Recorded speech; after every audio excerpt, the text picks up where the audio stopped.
Hi there, Sanbonani Mulweni. Welcome to Fix channel. If you're new here, please subscribe before the end of the video. If returning, thank you for love and support. I appreciate you. Yabo into esiyenzayo nabanye odade sisachazela senzela uma kukhwela amazwibela izinto ezizomminyelela mayefika lapha emzumbe kuphi esitimeleni emabhubesini naye azibonile kule TV show ngoba i-TV show uma ubumseleku ewubaba osedumile wazekhela igama ngakubo kuqala na kuMzansi Magic nase-South Africa uthando nesimbi kuyi-TV show edume kangaka ngeke ukuthi ubengayibuki.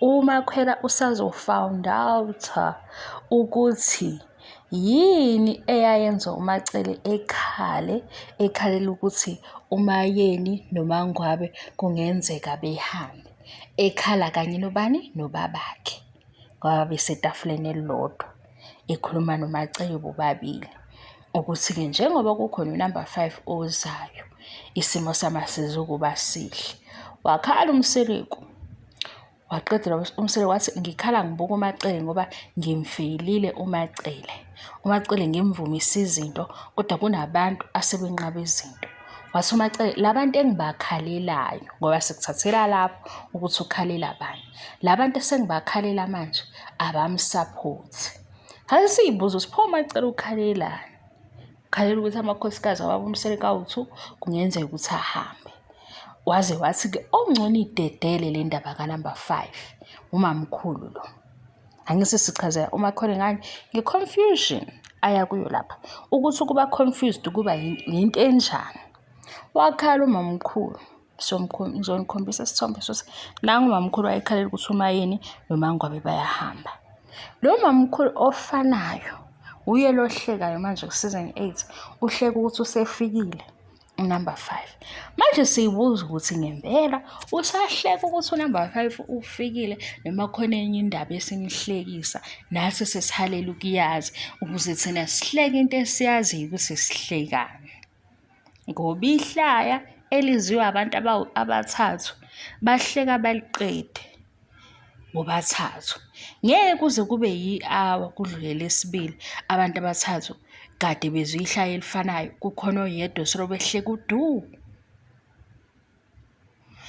isele kuyeke le math ukuthi akayisolve ngokwakhe maseke lapha phakathi efuna indawo yakhe ukuze naye maye phakathi engabi confused ukuthi ubizwe ubani ejike senamathela kakhulu ukuthi ungihethile uMangwabe ungihethile uMayeni ungihethile uMakhona wayemenywe ubani ngoba indaba yakhe isekutheni umenywe ubani mase naye eyafigure out ukuthi-ke uhlala la ngihlale ngokuthula kuzoba njani my husband usebenza kuphi our husband usebenza kuphi kwathiwa mina ngisho ukuthi our husband kwaba nalela tafula lela elide ilana kusufika uhlale khona uqala uthule ungakhulumi ulalele ukuthi our husband uthini ngoba la akuseyena ngokwakhe masebehleli bebaningi kodwa uma lesengasekho le tafula sekusendlini yakhe esengayisho-ke yonke lento ayishayo ukuthi my man umfana yabo isingena endlini yakhe kulela tafula uzobhekana nenkinga mayizothi my man masethi umfana masese my husband laphayana kuno-hour owethu sonke ngoba naye seyohlala phela kwisitulo sakhe sesi-5 kodwa kuthiwa ume engakazi ukuthi udideka kangakanani nangu umamkhulu wakhala wegazi ngaze ngaba confused nami ngathi hayibo umamkhulu ukhalela ukuthi uMseleku mhlawumbe unengane yini nalo number 5 ngoba ngeke kube ukuthi indaba yakhe inoMangwabe noMayeni namhlanje umamkhulu uMayeni lo wayemkhalela uyabuza ukuthi ufunani kuyena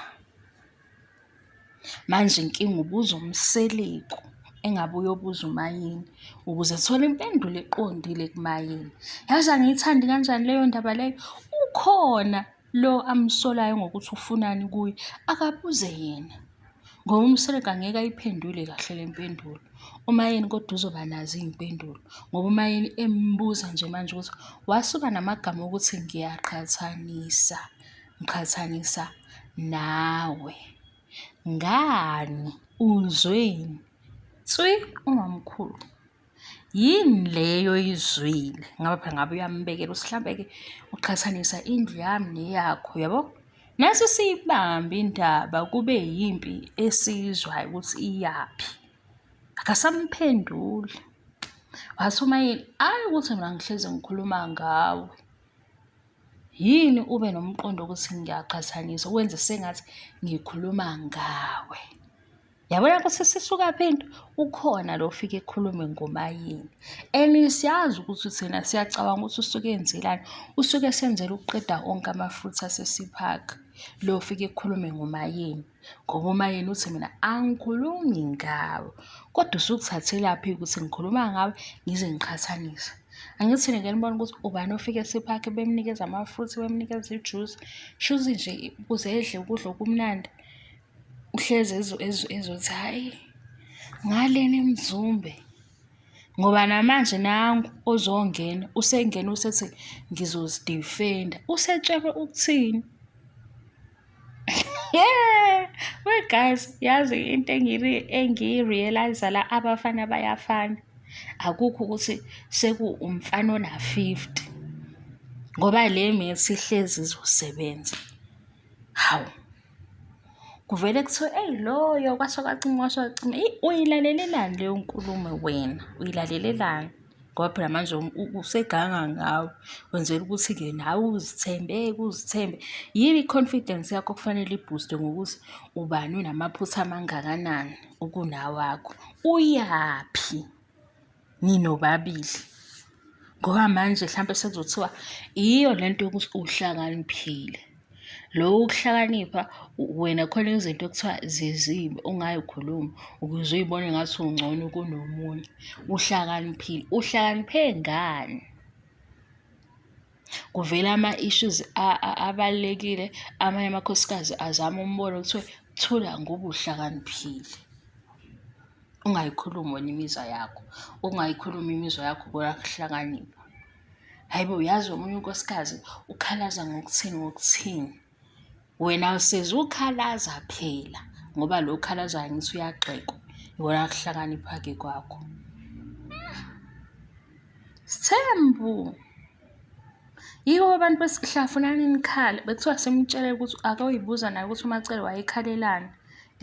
Wayekhalela ukuthi unumber 5 uzofika behambe. Manje sejabule ngathi unumber 5 kadamazi. Usejabule ngathi nje unumber 5 umazi kudala and kudala naye efisa ukuthi kube huye lo ofikile. Kanti unumber 5 uvele ngo-2023. Iy'ndaba zabantu ezinje. Bye.